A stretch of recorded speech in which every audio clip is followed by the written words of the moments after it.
Let's do it. Do it like we do on the Discovery Channel. Ready? Yeah, boo. 3, 2, 1. Hey guys, this is Laurie. And this is Bryony. And today we're going to get back to one of your questions, which was, does it matter if you follow the exercise order whenever you get your program? And the answer to that question is, I would say, first of all, it depends on the level of the person. The type of program. Yeah. What is your goal? Imagine if you had a 5x5 and you left it at the end. That's not okay. In general, if you get a program and there is a specific order, there is a reason why. Yeah. So in an ideal world, you would want to follow the program. Yeah. But sometimes it might not happen because the machines are busy, and in that case, you might have to change it up.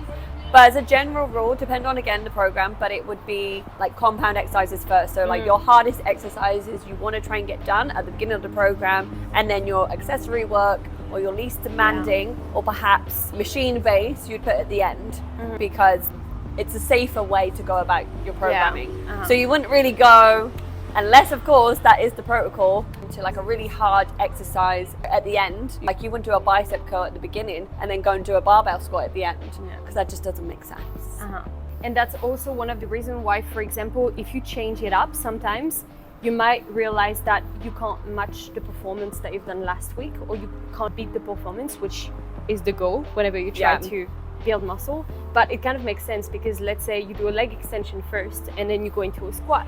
Well, your legs are already fatigued from the leg extensions. Unless you're doing that as a protocol, but yeah, in some programs it is the case, depending on what your goal is, obviously.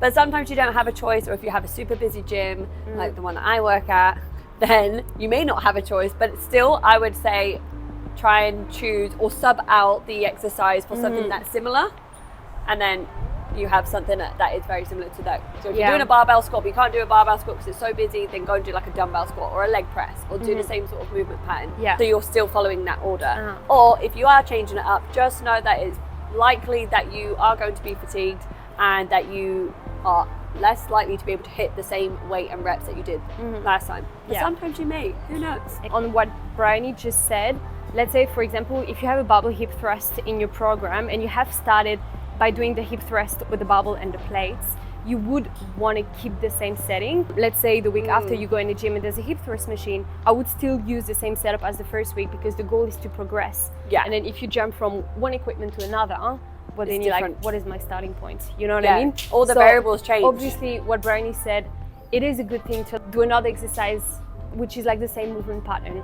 If you don't have access to equipment, if it's too busy, that could be an option. But I would still at least try and ask the person if you might jump in. Up for that one. Up for this one. You want to just try and keep the program. Just don't stick be to your shy. program. 100%. Because there is a reason why we put this exercise like that. Most of the time, the highest risk of getting injured are fast, the most energy demanding, and complex. Also and also, let's say my biggest focus is to grow my shoulders. Well, I am going to have a shoulder exercise first. So if you change things around, that might have an impact, unfortunately. So to answer, does it affect or does it matter? Yes, it does. It does. Can you do it? Yeah. Yes, of course. If you're a gen pop and you just need to get things done, I would say it's better to do it anyway. You know what I mean? Yeah. But if your goal is performance, then I would go for the option to either wait a bit or ask the person to jump in. Smashed it. Good one.